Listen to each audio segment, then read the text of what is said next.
Eh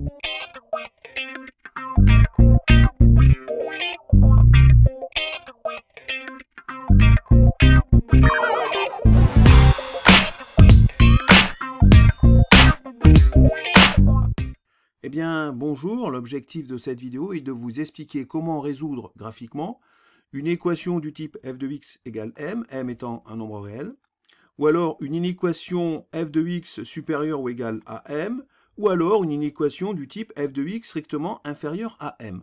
À chaque fois, l'on va se trouver dans le cas d'une résolution graphique. Alors, je précise que cette vidéo s'inscrit dans le cadre d'un cours de mathématiques de niveau seconde. Alors, soit c'est f la courbe représentative d'une fonction f, on a ici la courbe représentative d'une fonction f, et m en nombre réel. Les solutions de l'équation f de x égale m sont les abscisses des points de la courbe cf d'ordonnée m. Alors, comment fait-on pour trouver les points de la courbe cf d'ordonnée m? Il suffit de tracer une droite d'équation y égale m, et ensuite, je prends les points d'intersection entre cette droite et la courbe représentative. J'obtiens dans ce cas précis 3 points. 3 points qui correspondent à des points de la courbe CF qui ont pour ordonnée M. Donc je rappelle que les solutions de l'équation f de x égale m sont les abscisses de ces points. J'ai donc ainsi les 3 solutions de l'équation f de x égale m. L'ensemble des solutions de l'équation f de x égale m est S égale S pour ensemble des solutions entre accolades x1, x2 et x3. Alors, les solutions de l'inéquation f de x strictement inférieure à m, respectivement f de x supérieur ou égal à m, sont les abscisses des points de la courbe CF dont l'ordonnée est strictement inférieure à m, respectivement supérieur ou égal à m. Alors, pour résoudre l'inéquation f de x strictement inférieure à m, j'ai repassé ici avec un crayon de couleur les points de la courbe CF qui ont une ordonnée qui est strictement inférieure à m. Toujours pareil, j'ai tracé ma droite d'équation y égale m, ce qui me permet de déterminer quels sont les points de la courbe de CF qui ont pour ordonnée m, et je prends donc ici les points de la courbe CF qui ont une ordonnée strictement inférieure à m.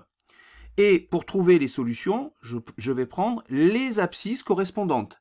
Ce qui me donne pour solution, donc l'ensemble des solutions de l'inéquation f de x strictement inférieure à m est S égale crochet ouvert moins l'infini x1, crochet ouvert, donc ici moins l'infini x1 crochet ouvert, union, l'intervalle x2 ici crochet ouvert jusqu'à x3 crochet ouvert.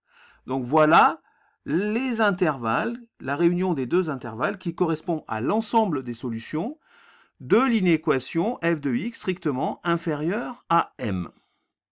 Alors maintenant, pour résoudre l'inéquation f de x supérieure ou égale à m, je vais prendre l'ensemble ici des points de la courbe CF qui ont une ordonnée qui est supérieure ou égale à m, et ensuite, à partir de ces points, je vais déterminer les abscisses correspondantes, ce qui veut dire que je vais obtenir, dans le cas de f de x supérieur ou égal à m, un ensemble solution qui correspond à l'intervalle x1, x2, l'intervalle fermé, donc crochet fermé des deux côtés, union, x3 crochet fermé, plus l'infini, crochet ouvert. Voilà ici l'ensemble des solutions de l'inéquation f de x supérieur ou égal à m. On va faire maintenant un exercice pour mettre en pratique ce que l'on vient de voir, l'exercice 32, page 217 du manuel seconde hyperbole de chez Nathan. G est la fonction définie sur l'intervalle -5, 4, intervalle fermé, par la courbe dans le repère ci-contre. On a ici la courbe représentative. Premièrement, résoudre graphiquement l'équation g de x égale 4. Alors, dans un premier temps, l'on va tracer la droite ici d'équation y égale 4. Je vais prendre ensuite le point d'intersection entre cette courbe représentative de la fonction g et la droite d'équation y égale 4. Et pour déterminer la solution de l'équation, je détermine à partir du point son abscisse, qui est 3. J'ai donc S, ensemble des solutions, qui est égal au singleton constitué de l'élément 3. Alors maintenant, deuxièmement, lire le nombre de solutions de chaque équation. Alors d'abord, première équation, g de x égale 1,5. Toujours pareil, je vais tracer la droite d'équation y égale 1,5. Je détermine les points d'intersection entre cette droite et la courbe représentative de la fonction g. J'obtiens 1, 2, 3, 4, 5 points. Et donc les solutions de l'équation g de x égale 1,5 correspondent aux abscisses de ces points. J'obtiens donc 5 solutions possibles. Hein. L'équation admet 5 solutions. Alors maintenant, petit b, g de x égale 2,3. Toujours pareil, je trace une droite d'équation y 2,3. Je détermine les points d'intersection entre la courbe représentative de la fonction g et cette droite. J'obtiens ici 2 points. Je détermine ensuite les abscisses respectives de ces 2 points et j'obtiens ainsi les 2 solutions de mon équation. L'équation admet 2 solutions. On va faire maintenant l'exercice 34, page 217, du manuel seconde hyperbole de chez Nathan. J'ai la fonction définie sur l'intervalle fermé moins 2,54 par la courbe dans le repère ci-dessous. Résoudre graphiquement chaque inéquation. Donc première inéquation, g de x supérieur ou égal à 0,5. Donc là, encore une fois, je vais tracer la droite d'équation y égale 0,5 et je détermine ici l'ensemble des points de la courbe représentative qui a une ordonnée supérieure ou égale à 0,5. Voilà donc l'ensemble des points, ici c'est repassé avec le feutre, l'ensemble des points de la courbe qui ont une ordonnée supérieure ou égale à 0,5. Ensuite, je vais déterminer les abscisses respectives de ces points pour avoir l'intervalle des solutions de mon inéquation. Donc voilà, j'obtiens ici 2 intervalles, un premier intervalle fermé moins 2,5 moins 1, qui correspond aux abscisses de l'ensemble de ces points de la courbe.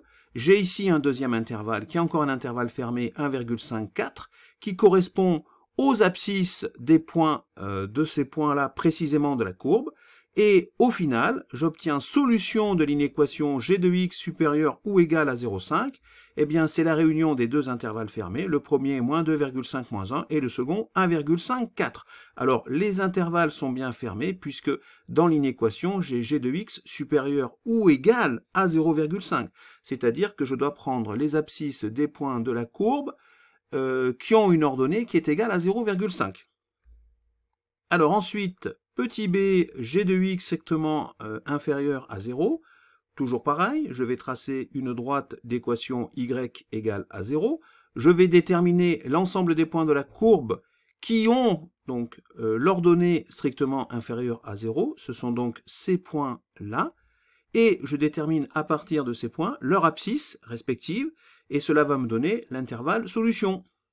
Donc j'ai ici un intervalle qui va être ouvert, moins 0,5, 1, qui correspond à l'ensemble des solutions de cette inéquation. Alors pourquoi l'intervalle est ouvert? Parce que g de x est strictement inférieur à 0. Donc je ne peux pas prendre les valeurs des points dont l'ordonnée est nulle. Donc je ne peux pas prendre les abscisses dont l'ordonnée est nulle, c'est-à-dire moins 0,5 et 1, puisque je le répète, g de x est strictement inférieur à 0. Alors maintenant, petit c, g de x strictement supérieur à 1. Alors, je vais tracer encore une fois la droite d'équation y égale à 1. Je vais ensuite déterminer l'ensemble des points de la courbe qui ont une ordonnée strictement supérieure à 1. Ben, ce sont ces points-là. À partir de ces points, je vais déterminer leur abscisse qui correspondra à l'intervalle solution.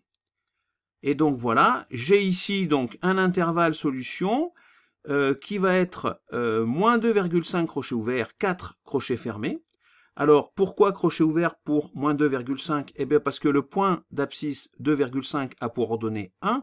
Or, je cherche l'ensemble des abscisses qui ont une ordonnée strictement supérieure à 1. Donc, ce n'est pas le cas de 2,5. Donc, je ne prends pas 2,5. Par contre, 4 a bien une ordonnée qui est ici...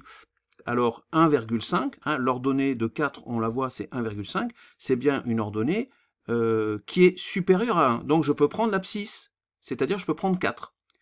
Donc je répète encore une fois, l'ensemble des solutions de l'inéquation g de x strictement supérieure à 1 correspond à l'intervalle crochet ouvert 2,5, 4, crochet fermé. Et bien voilà, c'est la fin de cette vidéo, j'espère qu'elle vous a plu. et je vous dis donc à bientôt sur la chaîne YouTube ainsi que le site Skoll Mathématiques.